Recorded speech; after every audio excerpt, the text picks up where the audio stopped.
They said women couldn't handle the G-forces. They said the cockpit wasn't a place for mothers, daughters, or wives. But they were wrong.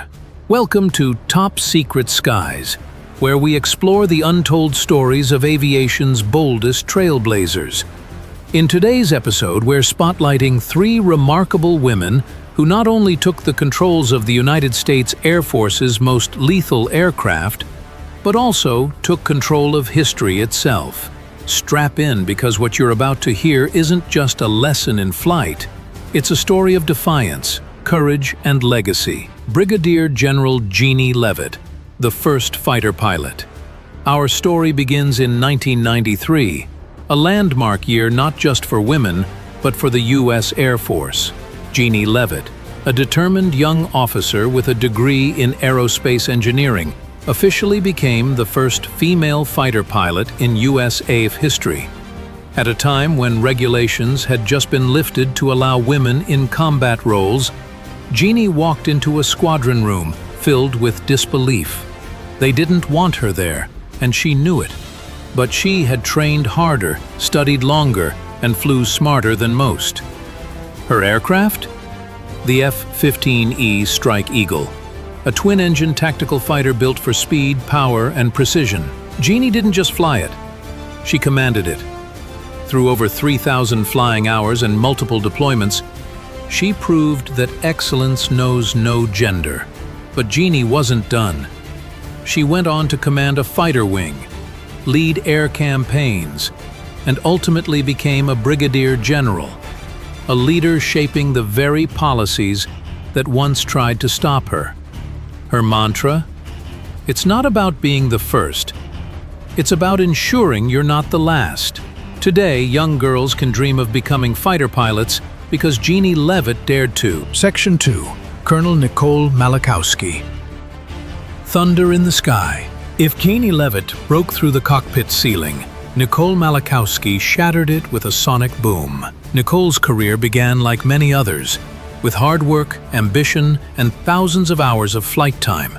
But in 2005, she made history by becoming the first woman pilot selected for the USAF Thunderbirds, the Air Force's elite demonstration team. Think about it. Flying at 500 miles per hour, upside down, 18 inches from another jet, and doing it in front of millions. She wasn't just showing off. She was showing up for every little girl in the stands who dared to dream. Her accomplishments didn't stop in the skies.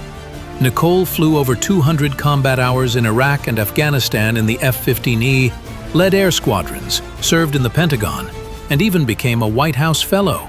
But then, the unthinkable. In 2012, she was diagnosed with a tick-borne illness that attacked her nervous system. She went from dogfighting in the air to fighting to walk again. Yet Nicole didn't give up. Today, she is a powerful voice for veterans, chronic illness awareness, and women in leadership. Her motto: sometimes you have to take a hit to find your true mission. Nicole Malachowski didn't just break sound barriers, she broke every limit that life tried to place on her. Section 3. Colonel Martha McSally. Combat veteran and commander. Few names carry as much weight in both military and political circles as Martha McSally. A graduate of the U.S. Air Force Academy and a Rhodes Scholar finalist, McSally became the first American woman to fly a combat mission in a fighter aircraft in 1995. Her jet of choice, the A-10 Thunderbolt II, affectionately called the Warthog. Built for close air support and often flown in the most dangerous missions, Martha didn't just fly combat missions, she led them. She became the first woman to command a fighter squadron in combat, with missions in Iraq and Afghanistan. But her bravery wasn't confined to the skies. In 2001, she filed a lawsuit against the Department of Defense over a policy that required female service members in Saudi Arabia to wear the abaya, a long black robe. She argued it undermined the dignity of American servicewomen. And she won. Later, she entered politics, serving in the U.S. House and Senate, advocating for national security and veterans' rights. She was also one of the first female lawmakers to publicly disclose being a survivor of military sexual assault, helping shed light on an issue long buried in silence. Martha McSally showed us that courage isn't just about flying into danger. It's about speaking truth to power and standing firm when the world expects you to sit down. These women weren't born with wings. They earned them. Through grit, sacrifice, and relentless determination, they defied not only gravity, but society's expectations. They didn't just fly aircraft. They flew missions that paved the way for generations to come.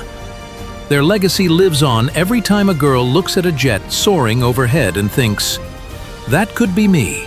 If you were inspired by their courage, like this video, subscribe to Top Secret Skies and hit that notification bell so you never miss a flight into history.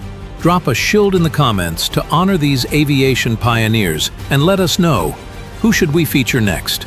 Until next time, keep your eyes on the skies, because history is always flying overhead.